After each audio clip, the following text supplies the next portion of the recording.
नमस्कार दोस्तों recently reservation को लेकर सुप्रीम कोर्ट ने दो बड़े जजमेंट दिए हैं जिसको लेकर काफी चर्चा हो रही है और इसका बड़ा इंपैक्ट होगा रिजर्व कैटेगरी और जनरल कैटेगरी के ऊपर। आप देख सकते हो खबर, supreme court says SC, ST, OBC and economically weaker sections entitled to general category post if. इसको थोड़ा सा हम डिटेल में समझेंगे कि हुआ क्या है, सुप्रीम कोर्ट ने वो दो जजमेंट क्या दिया है, इसका इंपैक्ट क्या होगा, वो सब कुछ मैं आपको बताऊंगा।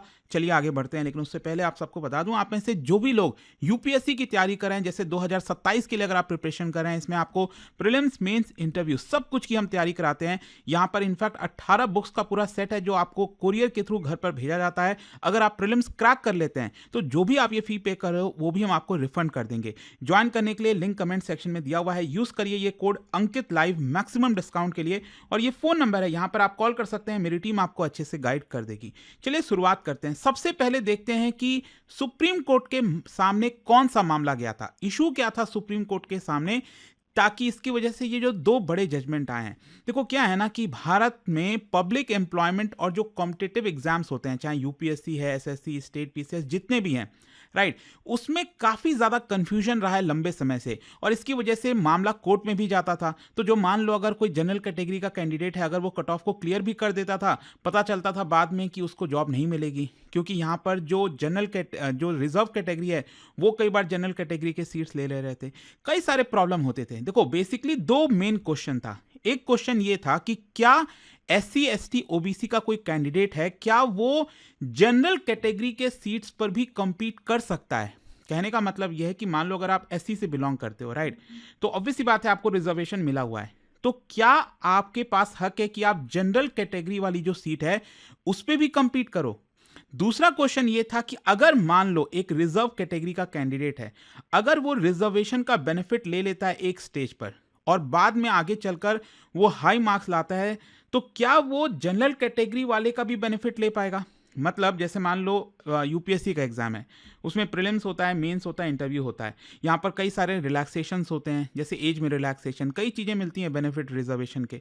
तो आप इनिशियली आप मान लो बेनिफिट ले ले रहे हो, आगे चलकर यहाँ पर मान लीजिए आप ये कह रहे हैं कि मेरा हाई मार्क्स है या फिर इतना मार्क्स आया है, मेरे को जनरल कैटेगरी वाले उस सेक्शन में डाल दो, तो क्या आप ऐसा कर सकते हैं कि एक ही एग्जाम में आप पहले रिजर्वेशन का भी बेनिफिट ले लें, आगे चलकर जनरल कैटेगरी वाले सीट्स पर भी compete कर दें। ये दो बड़े सवाल थे सुप्रीम कोर्ट के सामने। और देखो क्या है ना कि पास्ट में जो रिक्रूटिंग एजेंसीज हैं उनके लिए भी बहुत प्रॉब्लम होती थी कि वो करें क्या। जो हाई कोर्ट हैं देश में अलग अलग, उन्होंने भी अलग अलग जजमेंट्स दे रखे थे, और इसकी वजह से क्या होता था कि जो फाइनल सिलेक्शन लिस्ट होती थी उसमें कई डिस्प्यूट्स होते थे।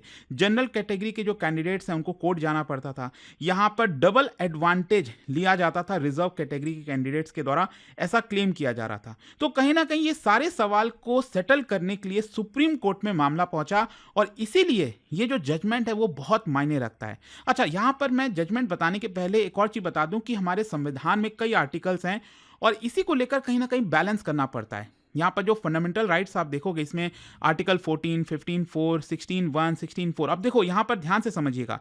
यहां पर आर्टिकल 14 है जो कहता है इक्वालिटी बिफोर लॉ, आर्टिकल 16.16(1) है जो कहता है equality of opportunity in public employment. तो यहां पर इक्वालिटी की बात हो रही है, लेकिन साथ ही साथ हमारे संविधान में आर्टिकल 15(4) है जो कहता है special provision for socially educationally backward classes, और आर्टिकल 16(4) है जो कहता है reservation in appointments for backward classes.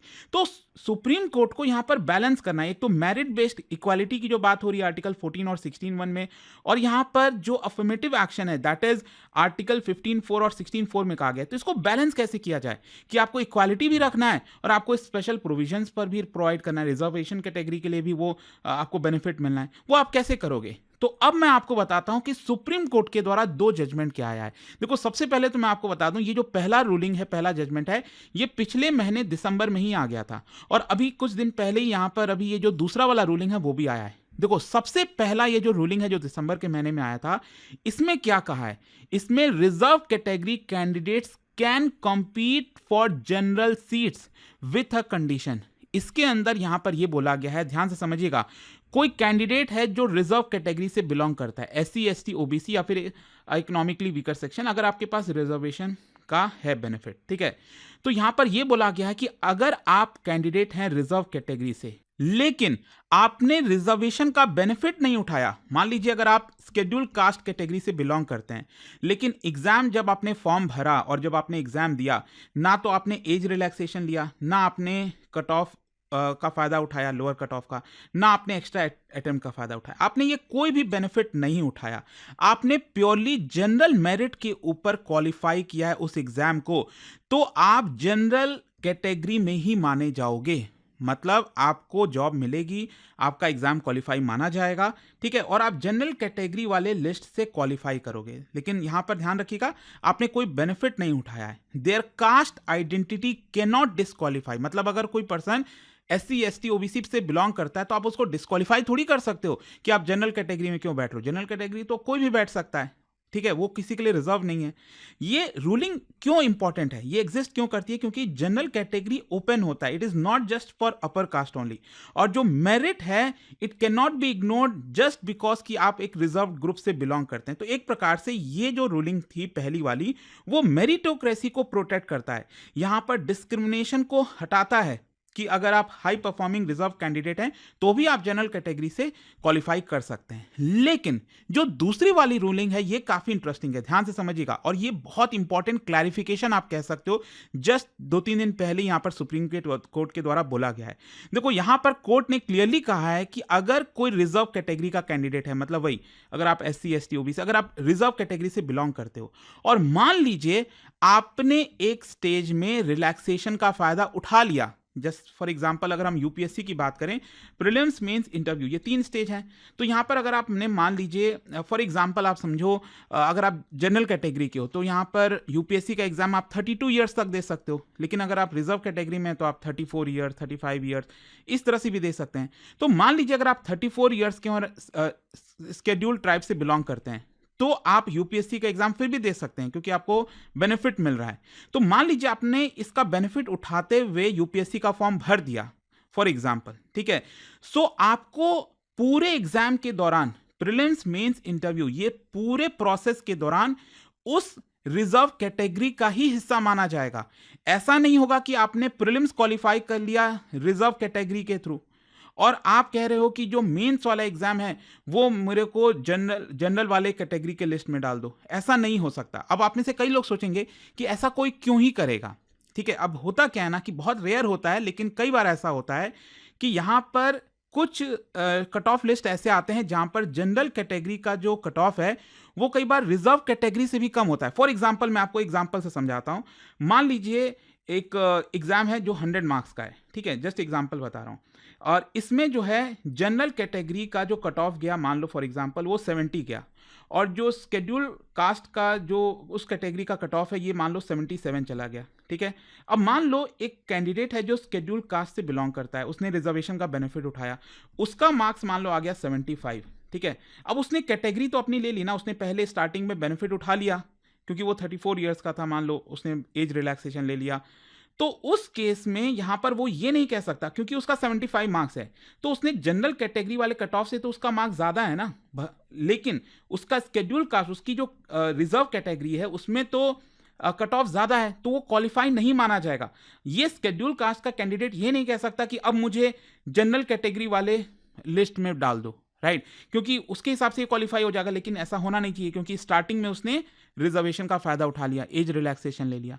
I hope ये चीज आप समझ पा रहे होगे कि यहां पर वो पूरे प्रोसेस के दौरान एक बार अगर आपने फायदा उठा लिया अपने कैटेगरी का, रिजर्व कैटेगरी का, तो पूरे प्रोसेस के दौरान आपको उसी कैटेगरी में रखा जाएगा। आप आगे चलकर ये नहीं कह सकते कि मुझे जनरल कैटेगरी वाले कट ऑफ से कर दो, क्योंकि ऐसा हुआ था, ये मामले कई बार जाते हैं कोर्ट के अंदर, ठीक है। और ये इसीलिए सेकेंड रूलिंग क्यों क्रूशियल हो जाती है, ताकि आपको डबल बेनिफिट ना मिले।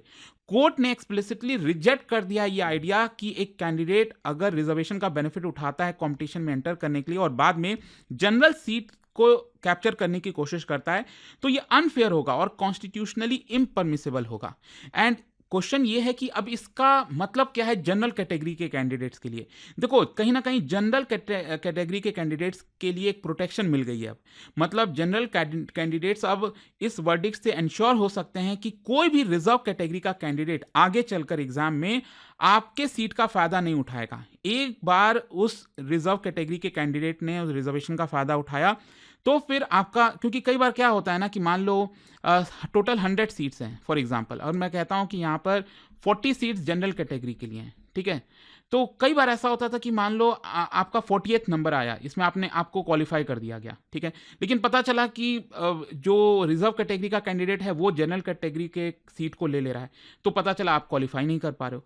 तो ऑब्वियस सी बात है, आपको गुस्सा आएगा, आप कहोगे ये क्या है, पहले तो हमें बोला गया कि 40 सीट्स हैं और मेरा तो सिलेक्शन होना चाहिए।